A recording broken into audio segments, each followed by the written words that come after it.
ते दिवस आता कुठे या काव्यसंग्रहासाठी यशवंतराव चव्हाण प्रतिष्ठानचा यशवंत पुरस्कार. खरंच का हो हा कविता संग्रह, अक्षर चळवळ या लघु द्वैमासिकाचे 20 वर्षे संपादन, असंख्य कार्यक्रमाचं निवेदन, स्वतःची निर्मिती, कवितांच्या गावा जावे या कार्यक्रमाचे हजारोनी कार्यक्रम भारतभर, तसंच एक नामवंत सूत्रसंचालक निवेदक म्हणून अनेक कार्यक्रमाची स्वतः निर्मिती केलेली आहे.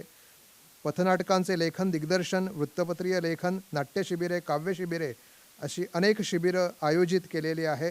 2001 साली काव्योत्सव 2001 हा जगातला पहिला 11 दिवसीय काव्य महोत्सव, त्याचं आयोजन अरुणजींनी केलेलं आहे. तसंच टी व्ही चॅनल्सवर, तसंच व्यासपीठीय कार्यक्रमातून अनेक थीम बेस्ड कार्यक्रम ज्याला आपण म्हणतो, त्या कार्यक्रमांचं आयोजन अरुणजींनी केलेलं आहे. असं बहुआयामी व्यक्तिमत्व. त्यांची एक छोटीशी कविता आहे ज्यामध्ये ते म्हणतात की काळ बदललेला आहे, आधी वेगळं होतं, आता वेगळं आहे. आणि ते गातात कविता सुंदर, आपणास ठाऊक आहे काव्य गायन त्यांचं. छातीत फुले फुलण्याची, वाऱ्यावर मन झुलण्याची, ती वेळ निराळी होती, ही वेळ निराळी आहे. यामध्ये अनेक टप्पे सांगतात. ते म्हणतात की ज्या चंद्र कवडशा खाली कुणी साद घातली ओली, मग चंद्र वळून जाताना किरणात जळून जाण्याची, ती वेळ निराळी होती, ही वेळ निराळी आहे. प्रेमाचा अर्थ सांगताना म्हणतात, तू वळून हसलीस जेव्हा नक्षत्र निथळले तेव्हा, तू वळून हसलीस जेव्हा नक्षत्र निथळले तेव्हा, मन शहारून मिटण्याची, डोळ्यात चंद्र टिपण्याची, ती वेळ निराळी होती, ही वेळ निराळी आहे. आणि शेवटी म्हणतात, हे गाणे जेव्हा लिहिले मी खूप मला आठवले, हे गाणे जेव्हा लिहिले मी खूप मला आठवले, शब्दास हाक देताना आतून रीते होण्याची, ती वेळ वेगळी होती, पण ही वेळ वेगळी नाही. कारण आपण आतून रीतं व्हावं, कारण आमच्या कानांची ओंजळ करून तुम्हाला ऐकण्यासाठी आम्ही इकडं आतुर आहोत. अरुण म्हात्रेजी. सर्वांना नमस्कार. खरं तर गोविंद भगत यांनी असं निवेदन केलं आहे की मी इकडे काहीतरी जादू करणार आहे वगैरे असं मला वाटायला लागलं. पण अगदी नेहमी काही कार्यक्रमात म्हणतो ते आज मला मुद्दाम म्हणावं असं वाटतंय की आज असा क्षण आहे की हा गौरव भाषेचा, सन्मान मराठीचा आज दिशांवर रंग पसरला मराठी कवितेचा. एका अर्थानं गोवा मुक्तीनंतर आजचा महत्त्वाचा दिवस आहे गोव्यामध्ये, उपेक्षा मुक्ती शंकर रामाणींची. त्याच्यासाठी जसा हा समारंभ, हा सेमिनार, आणि आपण सगळे जमलेले आहात गोव्यातले सुहृद, रामाणींच्या कवितांवर प्रेम करणारे, एकूण कवितांवर प्रेम करणारे. म्हणजे मी रामाणींची कविता म्हणताना मला बोरकर त्यातून जातात असं वाटत नाही, मला नरेंद्र बोडके त्याला मी विसरू शकत नाही, सुदेश लोटलीकर त्याला विसरू शकत नाही, विष्णू सूर्या वाघ त्याला विसरू शकत नाही, की माझी नवीन सगळी मंडळी आहे ती सगळीच आता पुण्यात दया मित्र गौत्री आहेत, नंतर अनुजा आहे, आमचे दशरथ परब त्यांच्या पुस्तकाच्या प्रकाशनासाठी मी आलो. तर अनेक मंडळी आहेत आणि त्यांच्या परीनं त्यांनी कवितेमध्ये आपलं एक योगदान देण्याचा प्रयत्न केलेला आहे आणि तो विलक्षण आहे. म्हणजे प्रत्येक वेळी मी अनेक कविता संमेलनाच्या निमित्तानं आलो आहे, प्रकाशाच्या निमित्तानं, तेव्हा मला असं वाटलं की तुम्ही ज्या निगुतीनं सगळ्या कविता जपताना तसं कदाचित शहरातल्या लोकांना नाही जमत.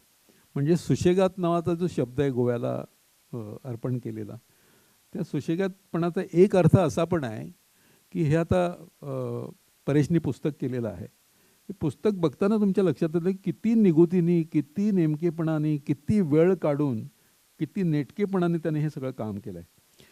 म्हणजे आमचे श्रीपू भागवत एक राम पटवर्धन आमचा गोळीबंद असा शब्द वापरायचे, गोळीबंद काम झालं पाहिजे.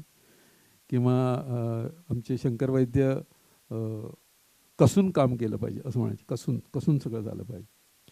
तशा पद्धतीचं काम या पुस्तकाचं झालेलं आहे. खरं तर सुरुवातीला मी ह्या दोघांचं खूप अभिनंदन करतो. आणि शंकर रामाणी नावाची जी खूप प्रज्ञावान अशी एक प्रतिमा अनेक वर्ष आमच्या मनामध्ये होती, ती सगळी प्रतिमा ह्या दोघांनी ह्या पुस्तकाच्या निमित्तानं अशी अवगुंठित करून ठेवलेली आहे की मला आता वाटतं की शंकररामाणी जर का ज्यांना शोध घ्यायचा आहे, ज्यांना वाचायचं आहे, ज्यांना समजून घ्यायचं आहे, त्यांनी ही 2 पुस्तकं ठेवावी, त्याच्यामध्ये 1-2 महिने काढावे, म्हणजे त्यांना त्या केंद्रापर्यंत, शंकररामाणी नावाच्या केंद्रापर्यंत जाता येईल. असं इतकं सुंदर काम यांनी केलेलं आहे.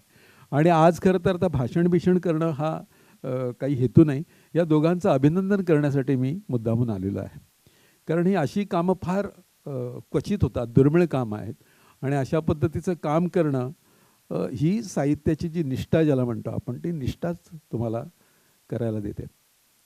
आज आता अशोक बोरकर माझा मित्र आहे, पाटणकर सर आहेत, अनेक मंडळी समोर बसलेली आहेत. आज मला मुद्दामून एक गोष्ट सांगायची या निमित्तानं की सगळ्या कार्यक्रमाचा एकूण गंभीर जो काय ढाचा असेल, तो काय ढाचा मला नेहमी पसंत पडत नाही, यासाठी की कवितेकडे सगळ्या लोकांनी यावं, कविता आनंदाने अनुभवावी, कविता आपली म्हणावी, असा सतत प्रयत्न करणाऱ्यांपैकी मी आहे. आणि त्याच्यामुळे परत एकदा कवितेकडे गंभीरकडे पणे नेणारे जे काय असतं ते मला जरा त्रासदायक यासाठी होतं की सगळी मंडळी आहेत ना, ही प्रेम करणारी कवितेवर मंडळी आहेत, शब्दांवर प्रेम करणारी आहेत. आणि यांना जर का परत आपण सगळं क्लिष्ट करून सांगायला लागलो तर कदाचित ती परत घाबरतील लोकं. आणि रामाणींच्या बाबतीत बहुधा असं झालं असावं की त्यांची कविता जितक्या सगळ्या समीक्षकांना आवडत गेली तितकी ती लोकांपासून लांब गेली, असं त्याचा एक भाग आहे. आणि याचं कारण परत एकदा की त्यांची कविता मी जेव्हा वाचतो तेव्हा मला असं वाटतं की छान गावी ही कविता, छान म्हणावी कविता आहे, छान याला चाल लावावी, छान लोकांमध्ये जावी ही कविता.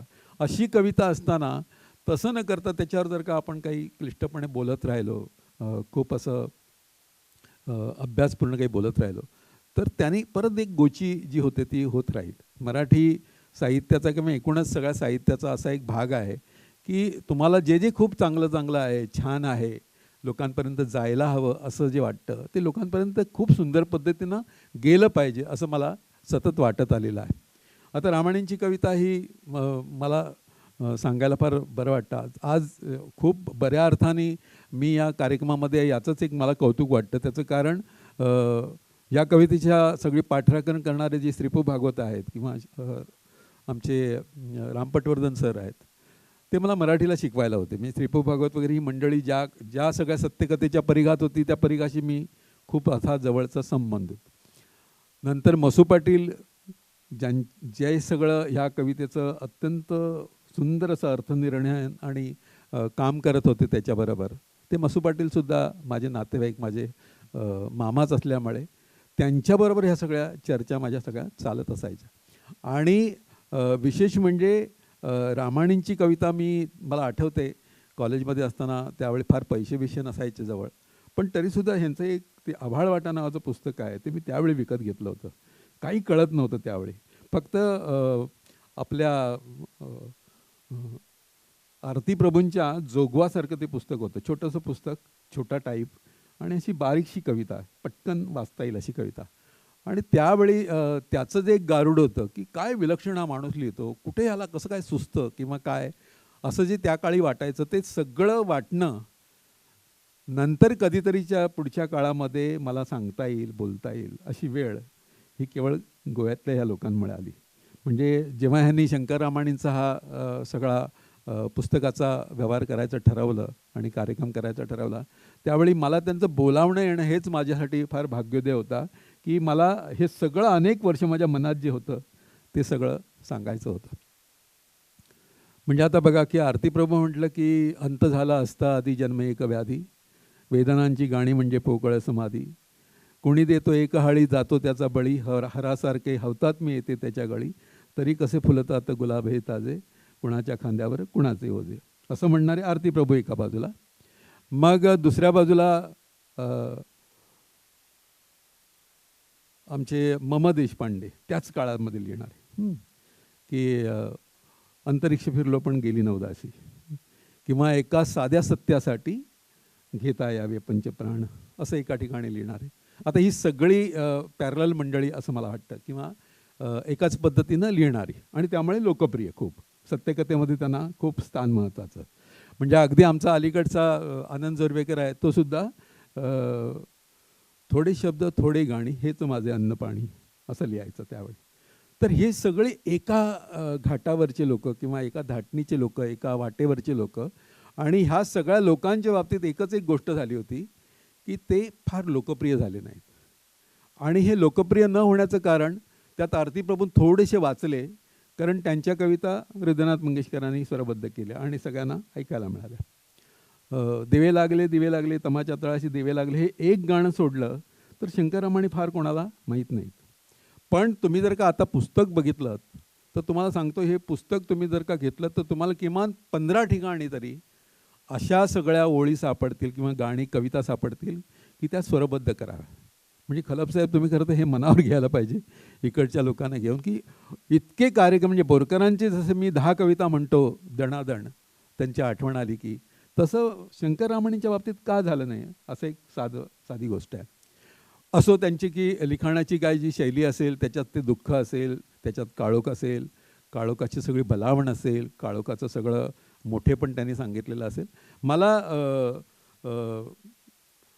बोरकर जर का आपल्या गोव्याच्या निसर्गाचं सुंदर वर्णन करणारं असं जर का एक लोलक आहे असं जर का आपण समजलो, तर रामाणी हे या सगळ्या निसर्ग सौंदर्याच्या आड असलेल्या अनेक गोष्टी आहेत त्या हळूच सांगणारं आणखीन दुसरं लोलक आहे असं मला वाटतं.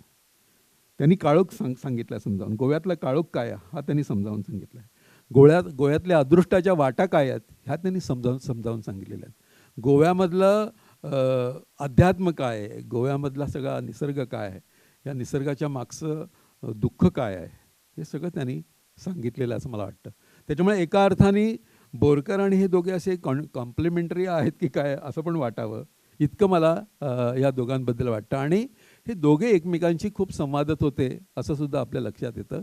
मला फक्त गोव्याच्या लोकांना काही बोलायचं असं नाही, एकूण मराठीलाच नेहमी असं मला वाटतं की अनेक महत्त्वाची लोकं ही मराठी रसिकांपासून लांब राहिलीत. कशामुळे लांब राहिलीत त्याची कारणं काय आहेत मला माहीत नाही. म्हणजे आमचे ए व्ही जोशी नावाचे एक लेखक आहेत, त्यांनी काळोखाचं अंग नावाचं इतकं सुंदर पुस्तक लिहिलेलं आहे. म्हणजे मला सारखं वाटतं की ए व्ही जोशी आणि आमचे रामाणी यांचा फार काहीतरी संबंध असावा आतून, असं एक सतत मला वाटतं.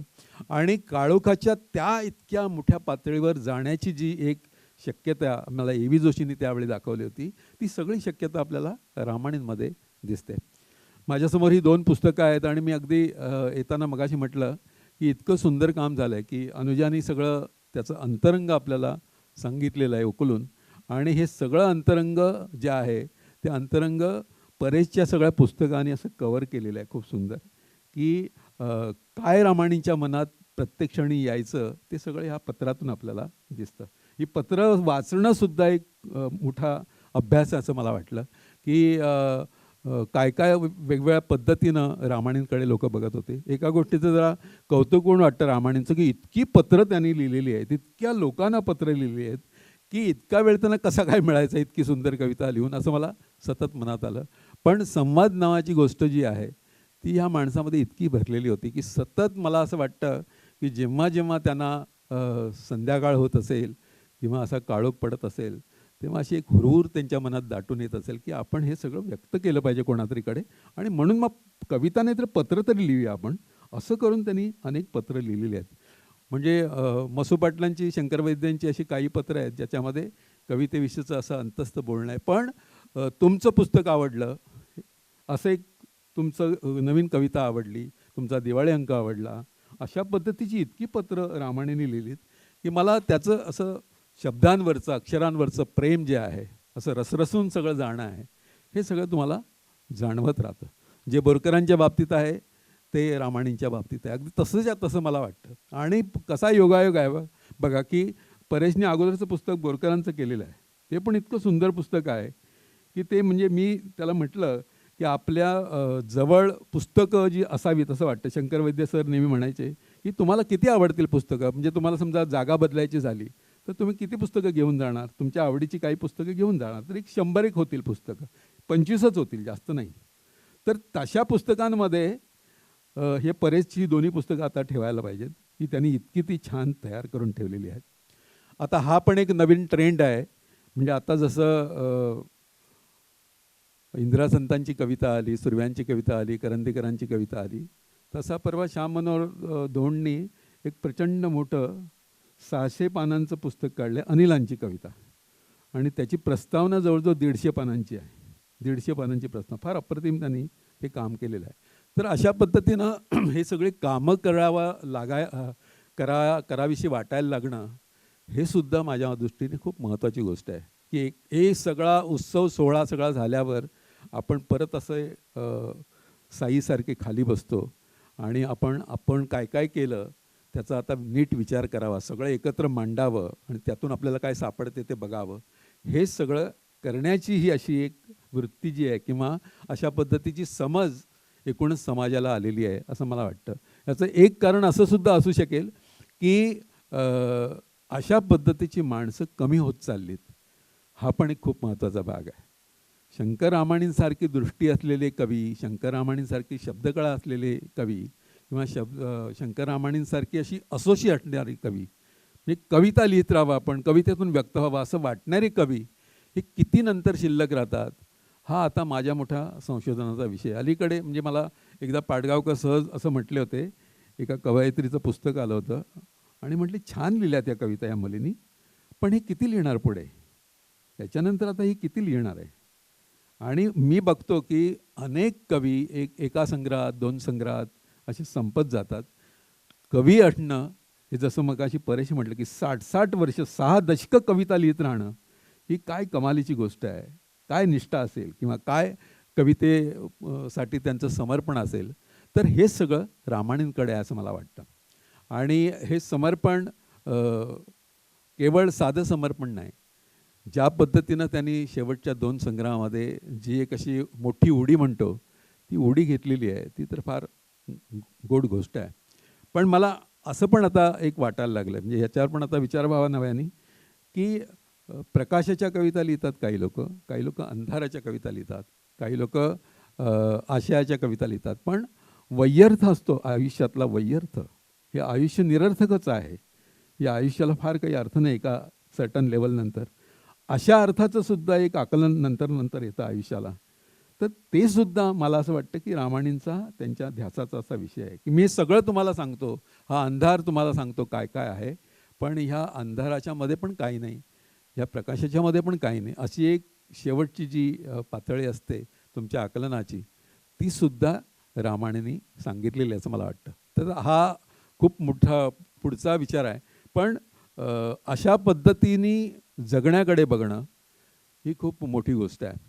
म्हणजे आता अरुणा ढेरे इथे आहेत आणि फार योगायोग, आता हा गोड योगायोग आहे लोकांना सांगायला पाहिजे की माझ्या पहिल्या पुस्तकावर पहिलं भाषण जे केलं ते अरुणाताईंनी केलेलं आहे.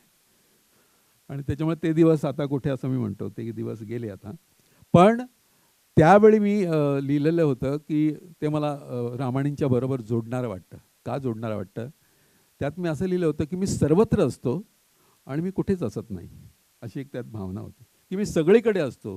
मी कार्यक्रम करतो, मी नाटक करतो, मी हायकिंग करतो, मी गाणं म्हणतो, मी खेळायला जातो, हे सगळं करतो आणि ह्या सगळ्या करण्यामध्ये परत एकदा मी कुठेच नसतो, त्यातून मला बाहेर पडायचं असतं.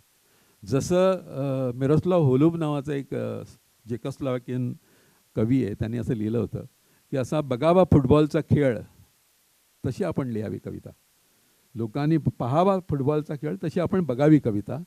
तर नेमकं शंकररामायणींच्या बाबतीत असं झालं आहे की फुटबॉलचा खेळ त्यांना फार आवडायचं, फुटबॉल बघायला. आणि फुटबॉल बघता बघता त्या सगळ्या गदारोळात ते बाहेर पडायचे, त्यांना काहीतरी सुचलेलं असायचं ते सगळी गर्दी बघून.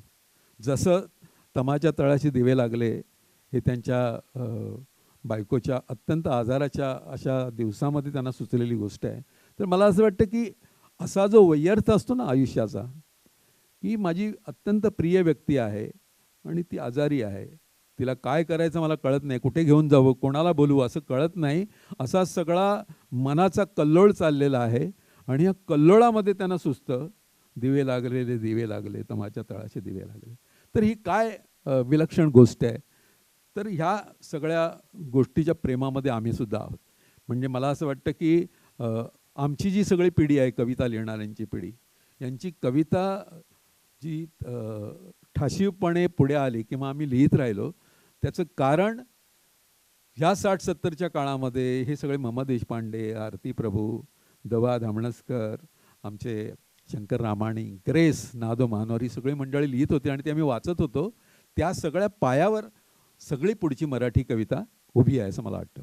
म्हणजे आज पाटणकर समोर बसलेले आहेत, तर त्यांनीसुद्धा अशा पद्धतीने एकदा बघावं की आम्हाला सगळे कारणीभूत, लिहायला कारणीभूत झालेली माणसं कोण आहेत.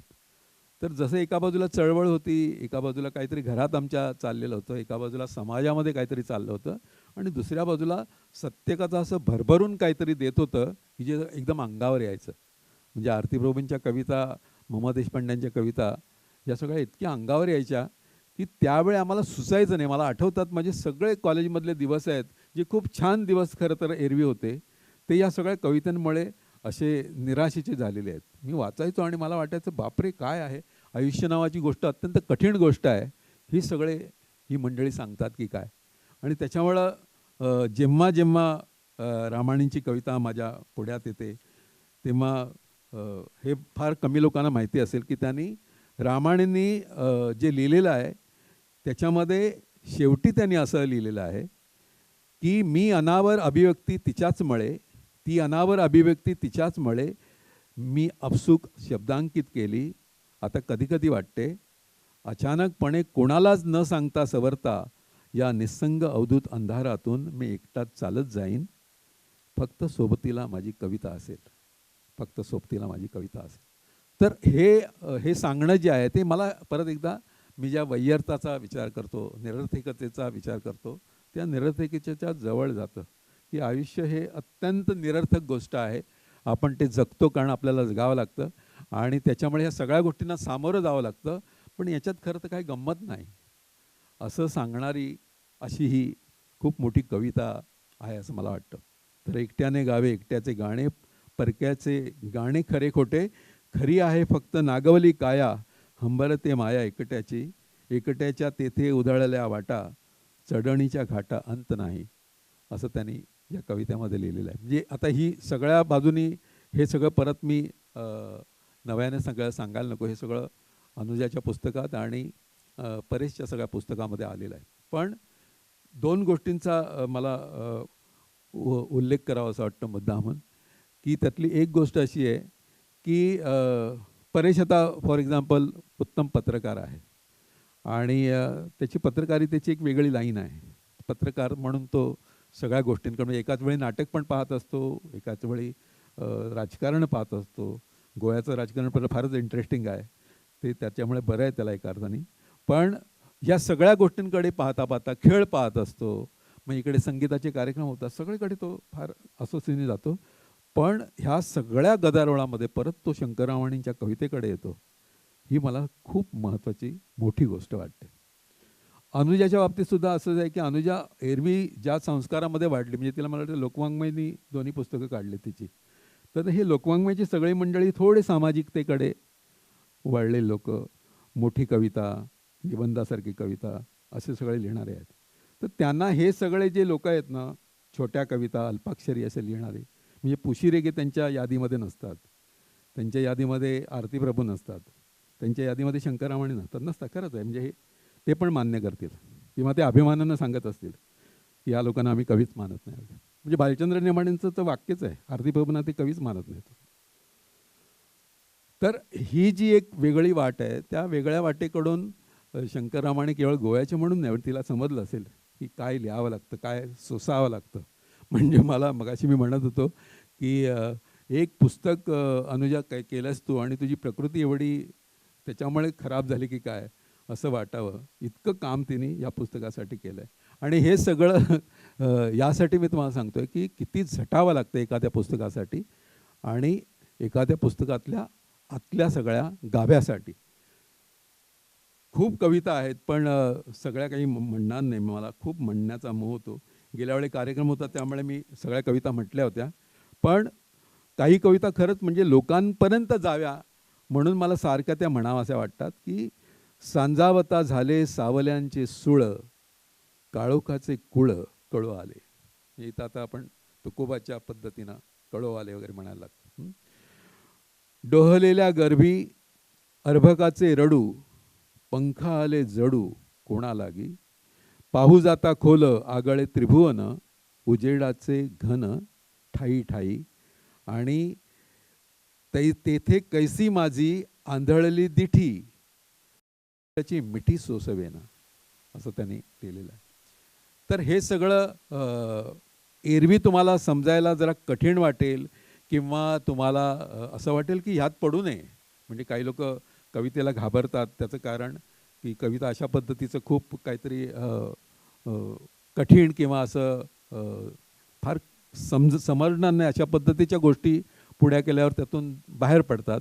मग त्यांना आम्हाला जरा थोडंसं लाईट, थोडंसं चांगलं असं सगळं सांगावं लागतं. म्हणून मी त्यांची जी कविता आहे, प्रेमकविता, ती म्हणून दाखवतो. मला फार आवडते ती. आणि मला असं वाटतं की ही कविता जगातल्या सगळ्या प्रेमकवितांच्या मध्ये आपण अशी ठेवली पाहिजे असं वाटतं. जसं पुशिरेग यांची एक कविता आहे की वेगळ्याच आभाळाला या चांदण्या लटकलेल्या आहेत. पूर्वी असे नव्हते. पूर्वी एक एक मोजताना मी तुझ्या डोळ्यापासूनच सुरुवात केली होती.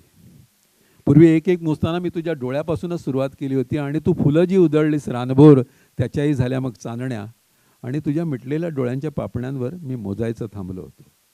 अशी एक कविता आहे. तर मला असं वाटतं की अनेक गाण्यांपेक्षा ही कविता मला खूप सरस वाटते. किंवा आमच्या शंकर वैद्याने एका ठिकाणी असं लिहिलं आहे की ती होती तेव्हा घड्याळ होते नव्हते, अस्तित्व सुखाचे भान तेवढे होते. ती होती तेव्हा घड्याळ होते नव्हते, अस्तित्व सुखाचे भान तेवढे होते. ती गेली आणि अंतरलो सगळ्याला, हे तेव्हापासून फिरू लागले काटे, हे तेव्हापासून फिरू लागले काटे. अनेक अशा ज्या प्रेमकविता आहेत, त्या प्रेमकवितांमध्ये जर का आपल्याला पुढे आणखीन जायचं असलं तर मला असं वाटतं की आमच्या रामाणींची ही कविता बघा. काय कविता लिहितात. म्हणजे प्रेमकविता म्हटलं की सगळा प्रेमाचा पूर्ण अनुभव एखाद्या कवितेमध्ये मिळू शकतो. असं लिहिलंय रामाणींनी की अशी सजवीन तुला स्पर्श सुगंध माळीनं, अशी सजवीन तुला स्पर्श सुगंध माळीनं, हिरव्या नजरेचा चुडा तुझ्या हातात घालीन, हिरव्या नजरेचा चुडा तुझ्या हातात घालीन, चंद्र निथळले डोळा निळे तंद्रीचे उखाणे, रोमा रोमात वेचती किती चकोर चांदणे, रोमा रोमात वेचती किती चकोर चांदणे, असे अनावरा आता झाले काळजाचे काठ, कोण चुंबित निघाले खोल भरतीची वाट, कोण चुंबित निघाले खोल भरतीची वाट, मोर वाऱ्याचे घुंगरू, हे तर काय ग्रेट आहे की मोर वाऱ्याचे घुंगरू तुझ्या पायात बांधीन, दिठी मिठीचा उत्सव भाळी अदृश्य रेखीनं, तुला सजवून त्याच्या उरी पोटी सोनं कळा, तुला सजवीन त्याच्या उरी पोटी सोनं कळा, मध्ये झुलतोच आहे नाहीचा हिंदोळा, उरी झुलतोच आहे नाहीचा हिंदोळा. काय विलक्षण सुंदर अशा प्रेमकविता सगळ्या सरांनी लिहिलेल्या आहेत. म्हणजे मला ते तमाच्याबद्दल बोलतात, काळोखाबद्दल बोलतात, दुःखाचं बोलतात. हे बोलत असताना ते इतकं सुंदर काहीतरी प्रेमाबद्दल पण बोलतात. हे सगळं लोकांपर्यंत आलं पाहिजे असं मला वाटतं. म्हणजे उगाचच एखाद्या माणसावर असं काही शिक्का लावणं. खरं तर समग्र कवी होण्याच्या बाबतीत मला नेहमी असं वाटतं की कवीनी समग्र व्हायला पाहिजे. आणि समग्र व्हायला म्हणजे काय, तर त्यांनी सगळ्या मीटरमध्ये लिहायला पाहिजे, सगळ्या पद्धतीच्या कविता त्यांनी लिहायला पाहिजेत. त्यांनी फक्त एकच एक पद्धती म्हणजे अष्टाक्षरी तर अष्टाक्षरीत लिहितोय, गझला तर गझलात लिहितोय, कणिका तर कणिकात लिहितो, असं न करता सगळ्या पद्धतीच्या कविता लिहिल्या की तो परिपूर्णतेच्या दिशेने त्याचा प्रवास होतो कवी म्हणून. तर तसं काहीतरी होणं हे एखाद्या कवितेची अशी मातब्बरी सांगण्यासारखं आहे. आज या निमित्तानं रामाणींचं पुस्तक आलं, रामाणींवरचं सगळे लेख आले, आणि त्याच्यामुळे रामाणी किती परिपूर्ण कवी होते हे सगळ्या जगाला कळलेलं आहे. पण आता ही गोष्ट अशी आहे की मला असं वाटतं की ते केवळ आपल्या ह्या सभागृहामध्ये आलेल्या लोकांपुरतं, केवळ गोव्यापुरतं, केवळ महाराष्ट्रापुरतं असं राहता कामा नये. तर ही कविता सर्वदूर जायला पाहिजे. म्हणजे मी सगळ्यांना नेहमी सांगतो की माध्यमांचा आता मॅक्झिमम उपयोग करा की तुम्हाला हे जगभर नेता येईल. म्हणजे रामाणींची कविता मला खात्री आहे की ही अशा पद्धतीची कविता जर का उत्तम अशी आवाजामध्ये आली आणि ती मीडियामध्ये आली तर ती सर्वत्र जाईल. आणि तशा पद्धतीनं सुद्धा प्रयत्न केला पाहिजे. पूर्वी फक्त मौजेमध्ये काही आलं छापून की ते ग्रेट वाटायचं, काही लोकांना ग्रेट वाटायचं, आणि मौजेमध्ये आमच्या राम पटवर्धनांच्या बाबतीत एक असा विनोद सांगितला जातो की एखाद्या साध्या माणसाचं पत्र गेलं त्यांना की तुमचा सत्यकथेचा अंक आवडला, तर ताबडतोब ते श्रीपू भगतराव म्हणाले की काहीतरी विचार केला पाहिजे की फारच साध्या माणसाला आवडलेलं आहे. तर अशा पद्धतीनं साध्या माणसासाठी साहित्यच नाही, साध्या माणसासाठी कविताच नाही, अशा पद्धतीचा जो सगळा एक मधल्या काळामध्ये सगळा होता. मग ते तुम्ही लोकप्रियतेच्या सगळ्या, आता बोरकरांच्या कविता, मला नेहमी उलटं वाटतं की बोरकरांच्या सगळ्या प्रेमकविता आपण म्हणतो, पावसाच्या कविता म्हणतो, बोरकरांच्या दुःखी कविता आहेत ना, त्या पण लोकांना ऐकवल्या पाहिजे की काय विलक्षण दुःख त्यांनी त्यांच्या कवितेमध्ये जे आहे ते सुद्धा दाखवता आलं पाहिजे. जसं रामाणींच्या बाबतीत झालं पाहिजे की त्यांच्या ह्या सगळ्या कविता, प्रेमकविता, त्या सगळ्या आपण म्हणायला पाहिजे. आणि ते सगळं म्हणण्यासाठी मला असं वाटतं की या निमित्तानं मला आता असं वाटायला लागलं की आता सध्या अलीकडे जन्मशताब्दीचं हे वर्ष आहे, तर शांताबाईंची जन्मशताब्दी चालू आहे, वसंत बापटांची जन्मशताब्दी चालू आहे, आमच्या वामनदादा कर्डकांची जन्मशताब्दी चालू आहे आणि शंकर रामाणींची. 4, मला असं वाटतं की केवळ गोव्यानी नाही तर सगळ्यांनी रामाणींच्या ह्या कविता जन्मशताब्दीच्या म्हणून सगळ्यांनी म्हणायला पाहिजेत. का गोव्यानी फक्त म्हणाव्या, सगळ्यांनी म्हणाव्या ना. कारण मौजेतून लोकप्रिय झालेले जे काही मोजकी कवी आहेत त्याच्यामध्ये शंकर रामाणी आहेत. की हे भाग्य फार कमी लोकांना मिळतं. म्हणजे आमचं सगळं आयुष्य गेलं, एकदाही सत्यकथेत कविता आली नाही होत. पण त्याच्यामुळे आम्ही काही धास्तालो. नंतर मग पटवर्धन सर म्हणायचे, अरे तुझी एखादी कविता घ्यायला हवी होती वगैरे. पण हा पुढचा भाग. पण मला असं वाटतं की सत्यकथेमध्ये आली म्हणजे ती एका विशिष्ट वर्गापुरतीच राहायला पाहिजे. हा जो भाग आहे, या भागातून आपण आता तरी बाहेर पडलं पाहिजे की हे खूप विलक्षण आहे आणि हे विलक्षण पद्धतीनं सगळीकडे जायला हवं असं मला वाटतं. खूप बोलता येईल या कवितेबद्दल, खूप काही कविता गाऊन म्हणता येतील आणि बऱ्याच जणांना वाटत असेल की आता म्हात्रे एकदम गायला सुरुवात करतील, पण मी गाणार वगैरे नाही. त्यांच्यावर एक जी कविता मी लिहिली या काळामध्ये, ती कविता म्हणतो आणि मी थांबतो. एकच गोष्ट या निमित्तानं मला सांगायची वाटते की या सगळ्या कार्यक्रमाचा भाग होणं, याच्यासाठी माझी निवड होणं हा माझा गौरव आहे असं मला वाटतं. की ज्यांच्या कविता वाचत आम्ही मोठे झालो, ज्यांच्या कविता वाचताना आम्ही अडखळत होतो, त्या कवितांवर बोलायला, त्या कविता म्हणायला, त्या कवितांविषयी सांगायला तुम्हाला बोलावलं जाणं हा खूप मोठा भाग्योदय आहे. आणि गोवेकरांचं प्रेम आहे असं मी समजतो. गोवेकरांना हे माहीत झालं आहे की बोरकरांच्या पद्धतीने मी पण गाऊन कविता म्हणतो, मी पण कार्यक्रम करतो कवितांचे. हा एकच साधा दुवा आहे की ज्याच्यासाठी मला बोलवलं जातं. त्याच्यामुळं मी परत एकदा मराठी कला अकादमी जी आहे, गोवा मराठी कला अकादमी, यांचे खूप आभार मानतो. गाऊन काही म्हणत नाही, पण त्या दिवशी मला जे शंकर रामाणींचा कार्यक्रम करताना जे सुचलं ते तुम्हाला वाचून दाखवतो आणि माझं भाषण संपवतो. की कसे तुला वाचू गाढ अंधारामधून, कसे तुला वाचू गाढ अंधारामधून, किती तुला वेचू आत पापणे आडून, किती तुला वेचू आत पापणे आडून, निस्तब्धाचे बोल येती गूढ तळ्यातून, येती अगाधाच्या दारी प्रारब्ध बनून, येती अगाधाच्या दारी प्रारब्ध बनून, घट मोहाचे फोडशी देहयात्रेतून, घट मोहाचे फोडशी देहयात्रेतून, तुझे पालाण दिशाना दर्पण आडून, तुझे पालाण दिशाना दर्पण आडून, काठातील फेन फुले पाहशी वाकून, तुझी मीरा तुझ्या दारी पहाट प्राशून, तुझी मीरा तुझ्या दारी पहाट प्राशून, तुझ्या मेघाना फुटती नेत्र आरशाचे, तुझ्या अंधाराभोवती गंध दिवे अलक्ष्याचे, तुझ्या अंधाराभोवती गंध दिवे अलक्ष्याचे, आणि पहा विराटले शून्य तुझ्या अभावात लख, पहा विराटले शून्य तुझ्या अभावात लख, तुझ्या तमाने प्रकाशे आज पुन्हा गोमंतक, तुझ्या तमाने प्रकाशे आज पुन्हा गोमंतक. गोमंतकामधल्या या विलक्षण अशा प्रतिभावान माणसाच्या प्रतिभेला सलाम करण्यासाठी किंवा त्याच्या प्रतिभेचा गौरव करण्यासाठी आपण सगळेच जण जमलेलो आहोत. सगळ्यांच्या मनात गौरव आहे. काही बोलतील, काही बोलणार नाहीत, पण सगळ्यांना वाटत असेल या अशा विलक्षण माणसाचं नाव गोमंतकाबरोबर जोडलं जातं किंवा गोमंतकाचं एक रत्न म्हणून ज्याचा उल्लेख पुढे भविष्यात होत राहील अशा रामाणींच्या स्मृतींना मी अभिवादन करतो.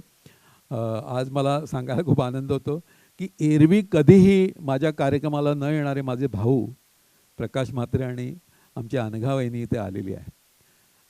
हे दोघे विलक्षण वेगळं जोडपं आहे. मुंबईत वेगळं काय काय करत असतात. म्हणजे तो जसलोक आणि लीलावतीचा प्रमुख होता काही वर्ष आणि आता तो गोव्यामध्ये सेटल झाला आहे.